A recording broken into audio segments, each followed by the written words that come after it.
Well, hello, good evening. I am coming straight from a hair appointment. So I have that fancy hair you have when you have the person who styles it do it. So I am so excited to talk to you tonight because part of what I did this past week, I'm Amy, you're here live around 5, is to talk about subjects when we did the 5 days to resilience challenge, what people really wanted to dig in more about. And it turns out that people are fascinated about the idea of financial resilience, how you can make money every single day. And it's certainly a topic that I think is of our time. It's important for us, especially as women, especially as middle life women and women who have been through trauma.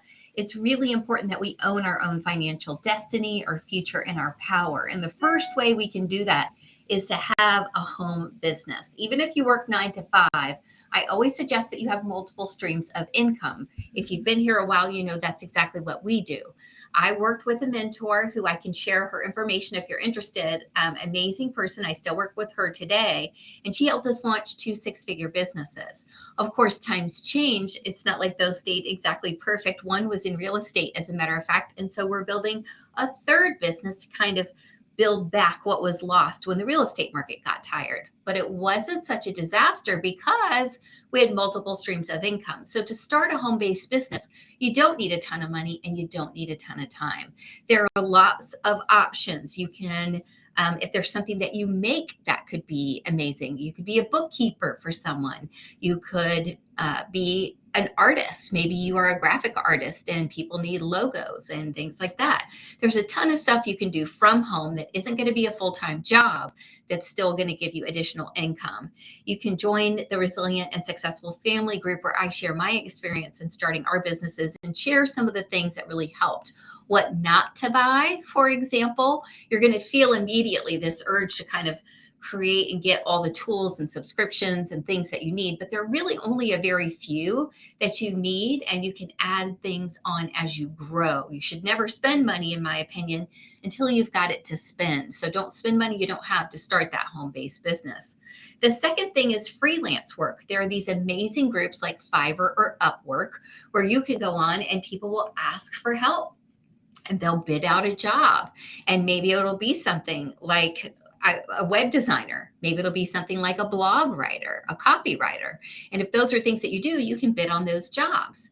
It's pretty simple. It can only take a few hours a week and you can earn several $100s a month if that's something that would make a difference for you. Let me make sure you understand that in 95% of marriages, only $400 a month would have made a big difference. Over 64% of families in the United States are living paycheck to paycheck. So imagine what $400 or $500 would do to alleviate the stress that creates for people. Living in financial freedom isn't about traveling the world extravagantly. Financial freedom can be had when your bills are super low and your income more than covers it. Your residual income is the key there, but it's something that we can all aspire to and reach quicker than you think we can. The next thing I say is to save money. I mean, if you're budgeting $400 a month for groceries and you're able to get that for $300, you've clawed back $100, right? There are several cool ways to do that today. You can do surveys online. If you have more time than you feel like you have talent that you want to deploy right now, maybe you've got a little kid at home, and while you are a graphic artist, the last thing you have time for is focused, energetic, artistic activity. And what you need is something you can kind of do brainlessly. There are opportunities to like scan your receipts to fetch. The place that I look to help me the most with this is Rocket Money. And I've attached my affiliate link here. The reason I like Rocket Money is it'll look for duplicate charges. And I know all of us think we don't have them, but a friend of mine actually turned out that she and her husband were both paying for DoorDash. So she thought she was paying for it. He thought he was paying for it. It was on 2 separate credit cards, and Rocket Money caught that for them. It'll also negotiate lower bills for you, and it can help you by tracking your money. When you know what you have, it's easier to know what savings impact could be. Now, here's a place where you're really going to want to think about ROI. That's return on investment. Let's say you could spend 6 hours and save $6. That's probably not really worth it. But if you could spend 6 hours and save $60, that's not so bad, right? The other thing I always tell people about are passive savings. Like, for example, I bank with Wells Fargo and I love my cash deals that they offer. Basically, there's a set of vendors every single month and they rotate in and out. And if you click and activate that vendor and end up spending money with them, you're going to get that money back into your account, the cash back in your account. And it's just a partnership, I'm sure, that Wells has with marketing in these companies. But let me give you an example of a way I really was able to stack savings. I love Home Chef. It's one of my favorite things to do. I think it saves me money because I don't have to go to the store. I don't have to go to the restaurant. I know what 3 of my evening meals are going to be the week I order my Home Chef. I got a huge discount by rejoining after taking some time off, and I was able to get cash back through my Wells Fargo app. So my 3 meals last week cost us less than $30. That ends up being 3 meals for the 2 of us and 3 additional leftover meals because they're so generous with their portions. That's the sort of savvy savings I'm talking about. All I had to do was notice that Home Chef was one of the potential vendors that I could save with and activate that with one click. So about once a week, I'll check those and I've probably gotten about $40 back this year so far. I'd say that's really worth the time I've spent. The next thing is that I really recommend that you invest wisely. One of the best ways to live is on residual income. I think most of us are familiar with the concept of residual income when we think about people who've done really well in MLMs and companies like that, maybe a Rodan and Fields or a Young Living, 2 great companies I've been involved with. I'm still with Young Living.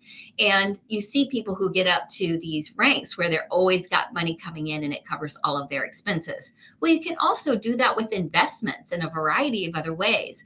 The concept of residual income means the money you have to have in the bank is much larger than the money that you're going to take out. You want to preserve your principal there. But living off of investments is certainly a fantastic way to manage your slow work, high returns. If you've got the money to stick in the bank, especially you want to put it somewhere safe, that means the return is going to be even lower.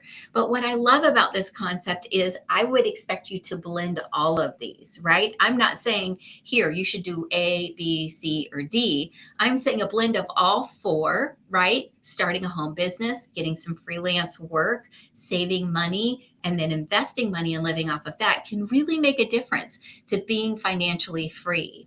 Now, again, when we talk about financial freedom, we don't mean lavishness and Lady Gaga travel and wild outfits and little dogs, right?